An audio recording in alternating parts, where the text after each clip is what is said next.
Bienvenue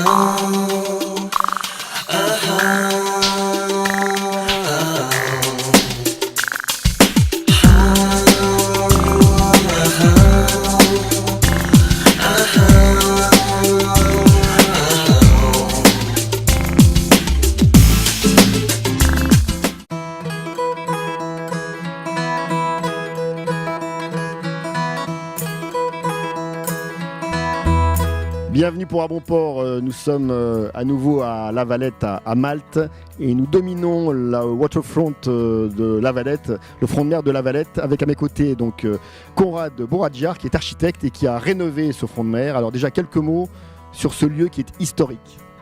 Oui, en fait, on a inséré le terminal des croisières dans un site qui est très important dans l'histoire de La Valette, parce que c'est un site qui a été construit dans le XVIIIe siècle, quand les chevaliers ont décidé de changer l'esprit de ce qui était une ville militaire à l'origine dans une ville commerciale. Et pour faire ça, ils ont amélioré l'infrastructure du port.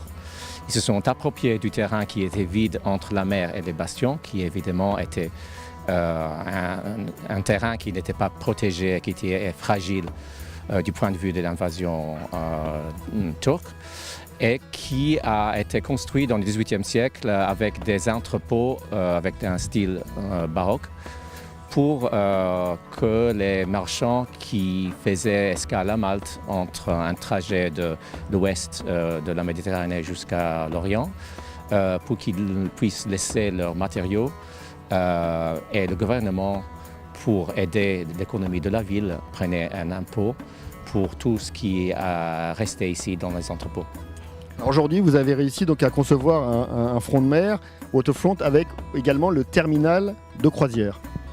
Oui, donc on a fait la restauration des entrepôts qui ont été partiellement démolis pendant la guerre, et on a inséré avec une architecture contemporaine le terminal des croisières de façon assez discrète, parce qu'une partie est souterrain, l'autre partie se trouve derrière une façade qui était toujours en pied, mais qui a été la partie en arrière qui a été démolie pendant la guerre. Et donc il y a un grand influx de gens qui arrivent en bateau, qui peuvent utiliser tous les espaces anciens qui ont été restaurés et qui maintenant logent des bureaux, mais aussi des magasins, des restaurants et des espaces de loisirs. Alors, comment est organisé justement le port de La Valette? Parce que pour ceux qui ne connaissent pas, il y a les 3 cités, il y a le fort San Angelo, il y a beaucoup de choses. Ah oui. Donc quand les chevaliers sont arrivés en 1530, ils se sont insérés dans une vieille ville qui s'appelait Il Borgo, aujourd'hui ça s'appelle Birgu.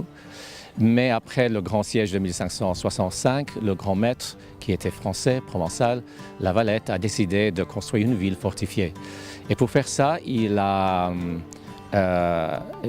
étudié le presqu'île de Mount Chiberas, et sur ce presqu'île, il a construit la ville de La Valette. Donc La Valette se trouve avec, c'est une espèce de langue de terrain avec 2 ports très importants sur les 2 côtés. Évidemment, toutes les côtes de l'autre côté du presqu'île se sont construites pendant des années, et les chevaliers, pendant 200 ans, ils ont toujours augmenté la partie fortifiée. Donc tout ce port est devenu un complexe militaire très important, avec 2 ports sur chaque côté de la ville. Donc Conrad, si on fait un peu le résumé général sur Malte et La Valette en particulier, la place des ports et des bateaux a toujours été très importante, c'est même essentiel.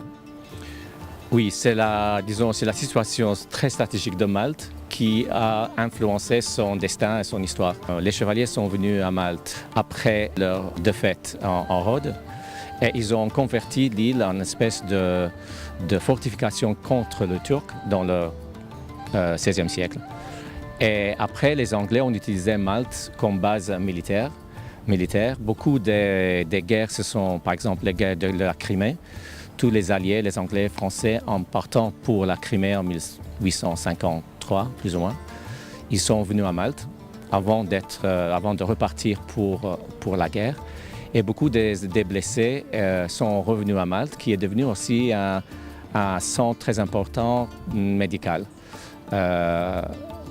L'ordre militaire de Saint-Jean, c'était aussi un ordre hospitalier, donc ils se sont spécialisés dans la médecine. La mission de l'ordre, c'était de protéger les pèlerins qui allaient dans la Terre Sainte. Et donc, ils ont construit à La Valette un hôpital qui, dans le XVIe siècle, était l'hôpital le plus important en Europe. Ils ont développé beaucoup l'histoire de la médecine à Malte. Et après, même les Anglais, ils ont construit un très grand nombre d'hôpitaux militaires. Aussi à La Valette, mais aussi de l'autre côté de La Valette, à Biggy, qui est un bâtiment classique, très beau, qui se voit depuis La Valette vers la partie où il y a les trois cités. Alors en fait, toi, tu as enseigné notamment à Arles, en France, donc tu connais très très bien le patrimoine maltais et de La Valette, et donc c'est une vraie passion pour toi. Oui, c'est vrai. Il y a aussi un lien très important entre Malte et la France, surtout Provence. Beaucoup des financements qui se sont utilisés pour la construction de La Valette venaient de Provence, avec la vente des terrains des chevaliers en Provence. Et à Arles aussi, il y a une commanderie des chevaliers de Malte, donc on trouve toujours des liens avec le sud de la France. On va terminer, Conrad, sur, je dirais plus généralement, la vie maltaise. La vie maltaise, donc j'imagine qu'on profite de la mer, on va se baigner, on fait des sports nautiques, du bateau, du surf peut-être, etc. Et il y a une vie maltaise assez riche. Oui, Malte étant en île, disons, l'industrie du loisir est très développée. Le style de vie est assez aisé parce que les distances sont petites et il y a aussi une culture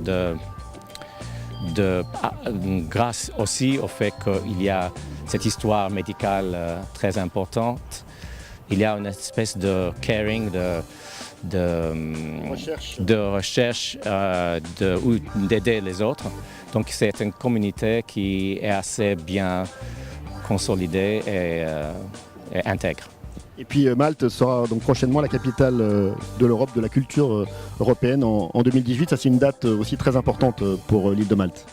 Oui, c'est une occasion pour consolider notre identité culturelle, je dirais, mais aussi ça sera une exposition assez importante pour ceux qui sont au dehors de Malte et une opportunité de marier les cultures européennes avec ceux de Malte.